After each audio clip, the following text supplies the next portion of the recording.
It's the week of the 1970s, where I go through some records from that decade, so let's get started.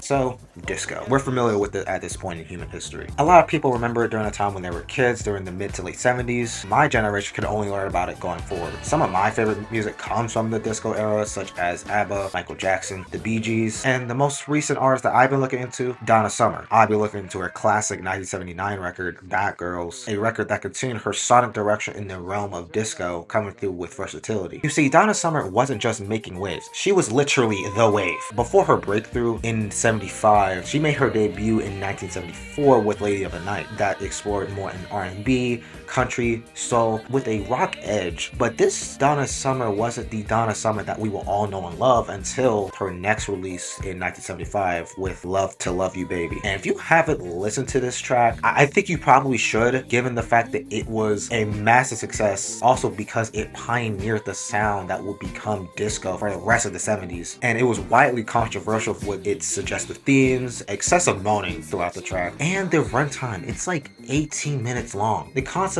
of these themes were in part with her longtime collaborator at the time, Giorgio Moroder, the dance music legend, and this was just a start of their collaborations. Now, Donna Summer was owning this sound that she had pioneered with Giorgio for the rest of the 70s, with a few albums that featured light concepts with groovy tracks throughout, such as Four Seasons for Love, where it tells a story about a relationship, each of the 4 seasons in a given year. I Remember Yesterday explored in different musical eras from past, present, and futuristic sounds, like with her massive hit I Feel Love. And Once Upon a Time centered itself around as a modern Cinderella story that followed a girl's journeys to happiness. She reached even greater heights in 1978 with MacArthur Park and, most famously, Last Dance. Oh, let's dance, let's dance, let's dance. Which was a contribution to the movie Thank God It's Friday. Now, it's not like she was relying solely on the production. She also had one hell of a voice on her. She sang at a gospel church at a very young age, which helped soak in soulful roots in her voice. And while garnering this fame, she gained a massive audience, particularly among the gay community. Now, the works for Bad Girls would stretch from December 1978 to March 1979. It was the most rapid-fire, on-the-fly creative process in Rusk Sound Studios in Los Angeles. Donna Summer, along with their longtime two collaborators, wrote some of the material on this record, alongside with other writers that ranged from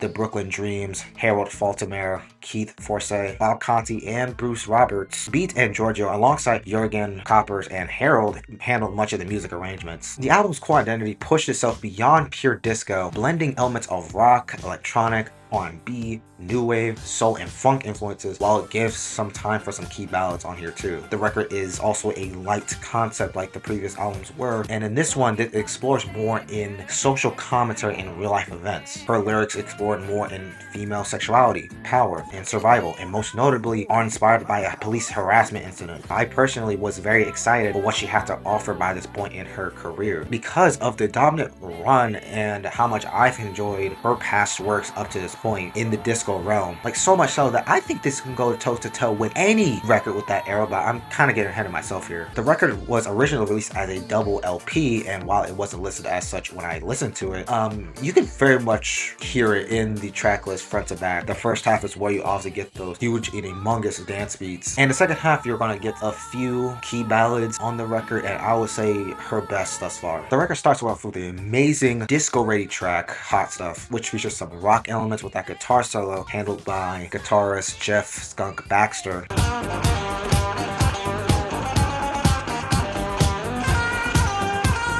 It also features what sounds like a synth key passage throughout the track that serves as a backbone to complement the rhythms of the drums. I love how the backing vocals at the end create a grand finale for the track. While the lyrics don't have much substance to them for me personally, it does allude to something a little, if not downright explicit, that should only be kept in the bedroom. Then again, this isn't necessarily something that's new to her, considering that she already made a song that was like 18 minutes long that had her moaning a lot of the time in it, for crying out loud. And along with the guitar solo, the guitar work work throughout the entire track. It's all killer, no filler, and it almost has like a country twang to it too. The song earns its runtime as well as the title track, Bad Girls. This is the track that was inspired by the time Donna's assistant was mistaken for a prostitute, especially for the refrain at the beginning of the track, basically mimicking a car trying to get the attention of a prostitute in Sunset Boulevard, which was where the incident happened.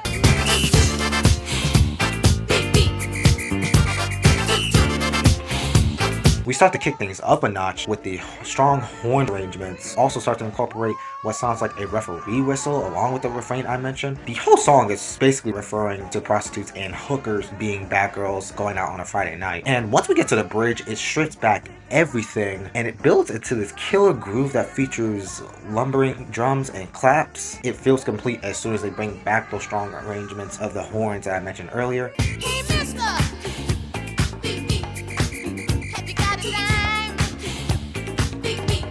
I would also mention that the subject of the song is referenced in the cover of this album, and honestly, it low-key makes it better. There's also a ton of great melodies on this record, even for the next track, Love Will Always Find You. The horns provide a great sound along with the subtle guitar riffs. By the halfway point on the track, there are little and tiny synth riffs, or what sounds like synth riffs to me. They come in as arpeggios and fade out each time they do so. I spend my whole time waiting. I lost my faith in. This is a powerful message. It is quite self-explanatory if I'm being honest. This could be a message to her husband, who also helped to work on this project, Bruce Sudano, who was part of the Brooklyn Dreams. This was during a section where she references at a point in her life where she was before she found him and encourages others to not lose faith in finding love. We get swirling piano keys into the R&B infused Walk Away. Donna Summer sees herself between her heart and mind. She's telling this person to walk away, but also telling them to not walk away. I think it's a little cheesy, but I guess that's what you get when you try to work an R&B direction in your fucking writing. It still worked itself in a disco direction, but it showcases the electronic rock infusion on the chorus.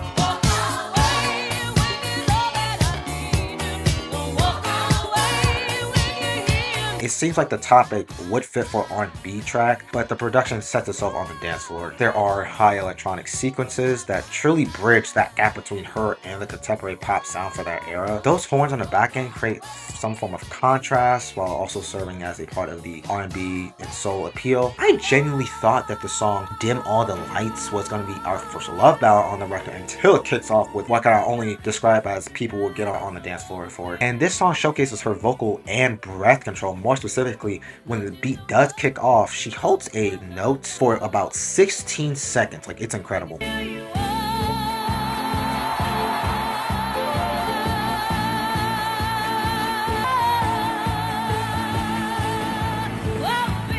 Considering the change in BPM, going from 60 to 120, making this feel like a disco song but with a pop appeal, especially in the writing. The song was originally going to be a low-key love ballad intended for Rod Stewart, but of course that didn't come to pass. There's also a bit of electronic fusion on the repeated piano rhythm on the back end that leaves like an electronic trail to go behind it.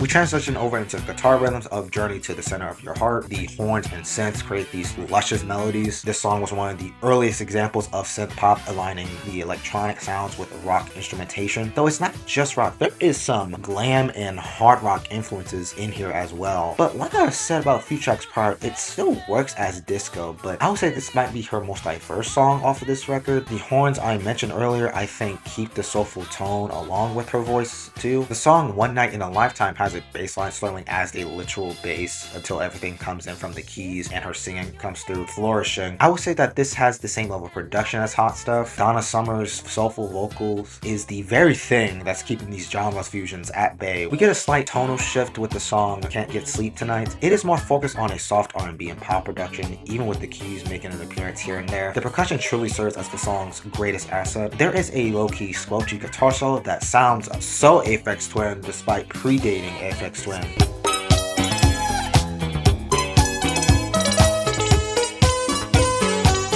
we get our first real ballad and complete tone shift on the record with the song On My Honor. I was absolutely floored by this song. Now, this is the type of ballad that I think low-key set a blueprint for like ballads to come in the future, especially in like the pop and R&B realm. And because it reminded me a lot of what Michael Jackson did during the Thriller outtake sessions for that one song called For All Time, and Whitney Houston with the song Greatest Love of All. This song made its debut live before it's seeing life on this album. The shimmering pianos and slow but formidable tone of the backing vocals hit me like a bag of bricks. The song was very much inspired by her husband in that she is willing to put an effort in their relationship in the best way she can, even if she has to go through tears, feeling indifferent, and not letting him worry. Her vocals on here are just stunning. It doesn't feel cheesy, like it actually feels very real to me. That last portion literally had tears running down my face, specifically for that vocal belt at the very end.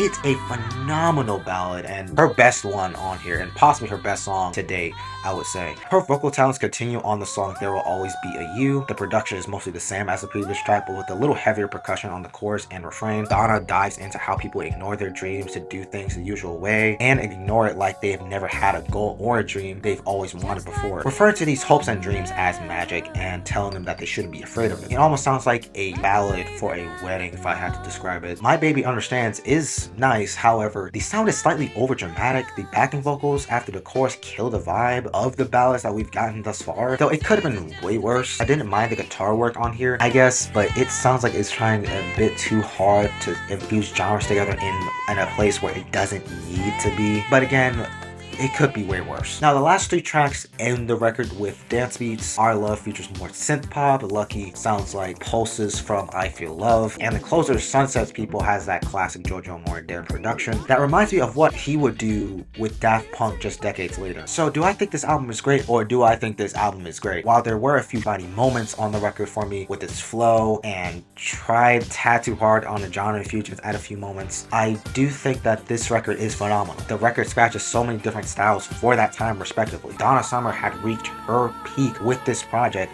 with stellar production, as well as writing conscious lyrics along with her amazing singing. Like, it's records like this that really set a fucking tone for the foreseeable future in certain realms of the music industry for the foreseeable future, especially with acts like Madonna, Janet Jackson. Hell, even recently in the past couple of years, I would say this has some form of influence on Dua Lipa with her 2020 record Future Nostalgia. And given how much praise I have given this record, this is probably the best disco record point blank period. Granted, I haven't listened to every disco album from this era, however, that is going to be very difficult to beat for me personally, because another record to me would have to be perfect to beat this, which is why I'm feeling an A+ on this thing. That's going to be it for today's video. I hope you all enjoyed. Please like, comment, and subscribe for another album you want to see next in this format. And as always, I'll see you on the next video.